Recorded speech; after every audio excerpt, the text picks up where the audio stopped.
Hi folks, so here we are on Sunday morning and I'm heading into work to deal with what can only be described as a bit of a problem, a bit of an annoying problem. The reason that I'm filming in the car is the issue that I've got is kind of weighed on my mind a little bit last night, and I've woken up with I've had a couple of cups of coffee, had something to eat, feeling a little bit more putting it in perspective. So I'll explain what the problem is shortly, but last night I felt in a bit of a downer and I was a bit kind of, oh god, what a massive pain and what a carry on. And I did, you know, everybody has it. It has those, you know, have those times where you feel like the world's against you and it's all a bit of a nightmare. But the realization is, problems don't really care about the size of your budget, whether the size of your company, how many staff you've got. They just happen. It's just a thing that happens in business. And one of the things that I thought about was, I remembered in my old job, I still don't actually know if I don't know the details. I can't remember. It was such a long time ago, the contract that I signed. I don't know if I'm able to talk about it, so I'll just do it generically. In my old job, I used to look after a considerably large budget with quite an amount of staff, and basically we dealt with a lot of people every week.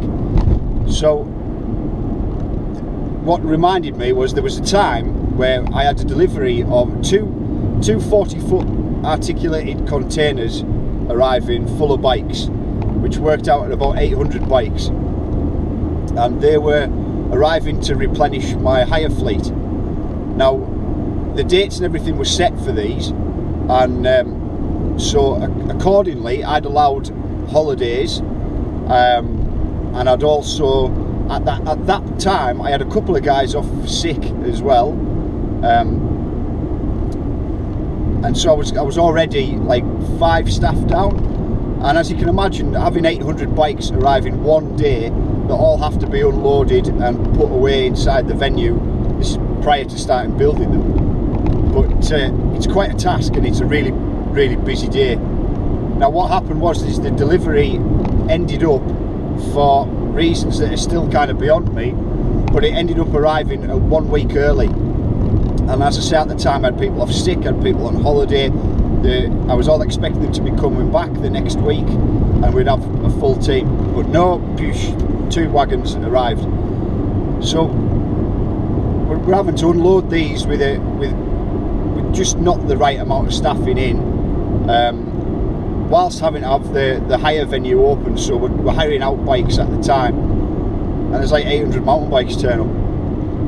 So basically those kind of things remind me that stuff's gonna happen, and business is gonna throw you a curveball, regardless of how big you are, regardless of what kind of setup you've got. This is just something that happens. So I don't know whether it's the chance of having a night's sleep and a couple of cups of coffee, but I do feel a lot better about it today. I actually wasn't considering filming today because I didn't want to make a vlog where essentially I was in a rotten mood, but I feel a lot better about it today. But we do have a problem to deal with, and do need to kind of figure out what we're going to do. So the issue that I'm faced with this morning is that of a dead digger. Now I say dead digger, the engine is running fine, but there seems to be an issue with the hydraulics and particularly the hydraulic pump. There's no leaks on it, double check for all that. Refilled the hydraulic tank, make sure that it's properly full, all sorted. It's something to do with something's not getting to the pump, like power's not getting to the pump, or worst case scenario, the pump itself is dead. So essentially what I've got is a digger that has an engine that runs but doesn't move at the moment. Now that in itself is a pain. What kind of throws insult to injury is the fact that in now just a matter of hours time, so 8 o'clock tomorrow morning, I've got tons and tons and tons more aggregate being delivered, and I'm also paying for a dumper truck that's on site at the moment, and initially the score is that I need to get the rest of this last bit of hardcore moved and move some of this stuff out of the way so that I can get some more of the allow the 20-ton trucks to come in and deliver. So the initial thing would be, right, we'll get the engineer out and get them to sort it and see what's going on. That's not possible, unfortunately. I don't know whether you've heard of this, but why would you have? But around here, it's a fairly big deal. There's a thing called Lowther Show on this weekend, and basically anybody who has anything to do with agriculture whatsoever is at Lowther Show with their companies. So he won't come in today. So the best I can do is tomorrow morning. So now I'm kind of left with two choices. Either I'm going to open this up and touch wood. The reason that the pump isn't going is because there's a wire off, or hopefully something like that. Now if that's the case, we can maybe get this thing started back up. If not, then it's stuck. I mean, the engine runs, but when the hydraulic pump's not pumping, it doesn't track, doesn't move its arms or anything. So if I can't get it working, then it's going to have to sit there. And I mean, the only other alternative is I'm going to have to handball some of this stuff up. Either way, it's not good, unless, as I say, it's just a wiring issue. So the only way to do that is to crack it open and find out. Okay, now we've got into this, and guessing a little bit here, to be quite honest with you. I'm presuming that in here, I don't know how good the light is, but in here we've got this one that I have to presume is our hydraulic pump. As you can see, the wiring is a bit of a nest in here, but this actually clicks into the back of that plate, and these are, well, they're intact, and they are actually wired up in the right places, and nothing's changed on these from when they were working to now that they aren't working. So I've broke off the issue I've got is I can't see. This wiring loom is a separate nest and mess, and that is still there, and it's all going into the back compartment into the engine. Now I presume there would be a pump, some sort of wire to go into the pump to tell it to wake up, but maybe not. So I've cracked off the here, and obviously this wiring's a mess. There's two that are blank that don't go anywhere. We've got to presume one red, one white, so send and return, but they're all dirty ended on the plugs, and they've never gone anywhere. So part of me is, are they anything to do with when you pipe it for a breaker, and there's or for some other accessory that you need a send and return for? But they haven't been attached for a long time. So okay. So all I've got left now, as a thought, is to look at these fuses in here. I don't know if you can, and maybe, you know, more hopefully than anything, maybe one of the fuses is blown and that's why the pump's not working. But you know what, it's looking more and more likely that the pump's just goosed. That's a major problem. But hey, you know, I think the best thing to do is, we're going to have to get the engineer on site at some point tomorrow. There's no way he's getting here before my delivery, so I'm kind of goosed on that one. but I think the best thing to do is to at least be able to say to the engineer, look, oh, here comes the rain, that's nice. At least I think the best I can do is at least to sort of say to the engineer, right, well, I've been through it, I've checked connections. There was a couple of connections on the back there that were off, or well, I say off. They were like, say there were 15 core wires. There was like 2 cores still attached. So broke them back off and stripped them, twisted them and put them back in and screwed them back down. So that's going to help. But I think the best I can do is at least say, right, I've changed the fuses just in case. So it's off to Halfords now. I think that's the next kind of nearest place I can think to grab fuses easily. Carlisle's 4 miles in that direction. 4 miles. Carlisle's 5 minutes in that direction. I don't know if it's 4 miles or not. I think it's about 4. And rain. So skippity doo dah. Can't beat a bit of that. So just to kind of add insult to injury, they in the field next door to me, they've, as you can see, I don't know if you can see on the GoPro, but basically they've finished cropping it and cutting it, and they've baled it all up for loads of round bales, and now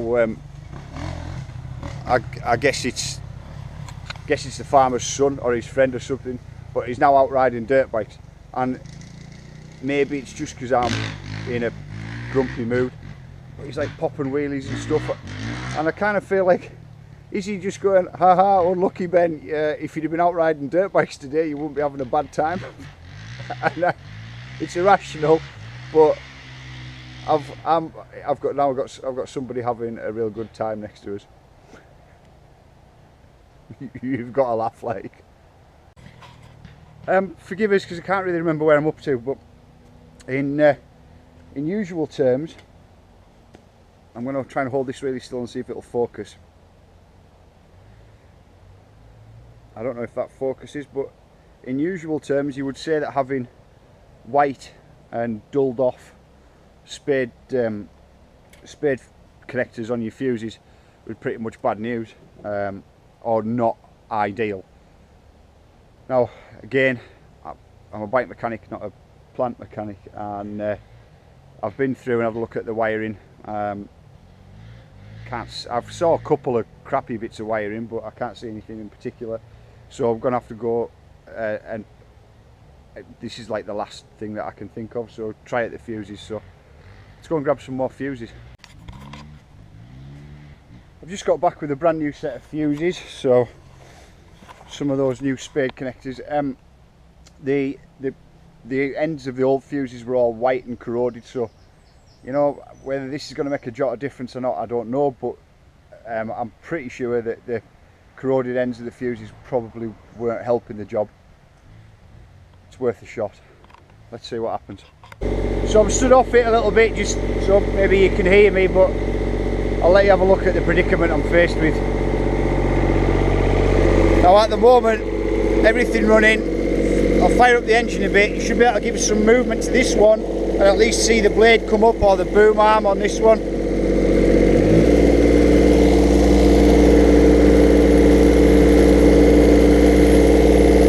Nothing moves. Can't track backwards and forwards.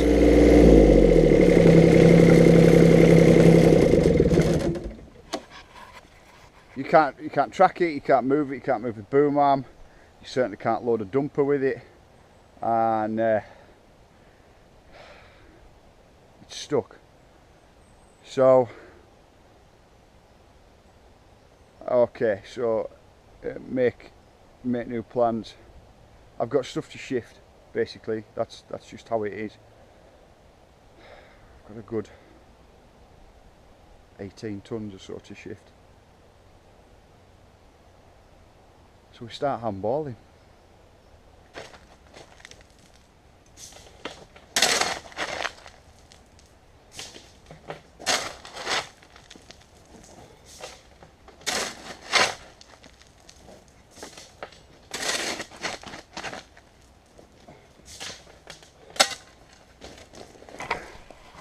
So when technology fails us, which, do you know what, that's technology, it will do every now and again, you've got to go back to old school and shovel.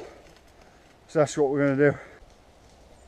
So I've always said that at GNAR Bike Park, I've overcome all manner of challenges, and I've always said that the challenges are there for the sole purpose of so that I can feel awesome after I've completed them. I'm hoping that this one is one of those ones where it's an after effect, you feel awesome afterwards, because during I just feel like spewing.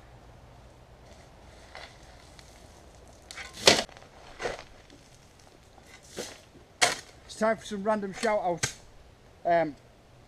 Shout out to Fox for making tech t-shirts that actually work, stop you from getting soaking wet and sweaty. Shout out to Mother Nature for inventing the brain jukebox.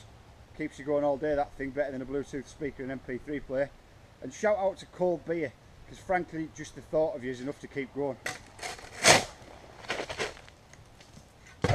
Also, shout out to either the Romans, Greeks, Turks, or even Armitage Shanks. I don't know who invented it, but whoever invented the bath, tonight is going to be epic. So shout out to them. And what's an opposite shout out? Oppo shout out. Derogatory. Anyway, Oppo shout out to 2015, because this has been 1985. We could have just done a montage. I'll tell you something about today. If I can shovel all that stuff, tons of it by hand, then, and I'm no expert in rehabilitation and I'm not giving out medical advice, but I reckon I should be able to get back on a bike again soon. Well, it's 7:30 and I hurt all over, so I'm gonna have to call it a day. I suppose if today's vlog is about anything, it's just about the idea that all of us have things happen to us that we could do without. We all have days that you know, it'd be better if they just didn't happen. But it's a bit like riding a bike, a bit like mountain biking. You know, sometimes you crash, and on those days it's sudden, it's unexpected, and it's unwelcome, and sometimes there's a cost attached that you weren't expecting either. You know, so but what do as bikers? We don't suddenly go, oh, well, I'm not doing that again. You know what I mean? It's not really in our, that kind of mentality isn't in our programming or our way of thinking. So God, I hurt. I swear, God, I'm looking forward to a bath. So I suppose I could close out today on with a couple of quotes from two of my favourite philosophers. The first one would be from the cowboy in The Big Lebowski, and that's, sometimes you eat the bar and sometimes the bar eats you. And secondly would be from Ricky's dad from the Trailer Park Boys. Sometimes she goes and sometimes she don't go, and that's just the way it goes.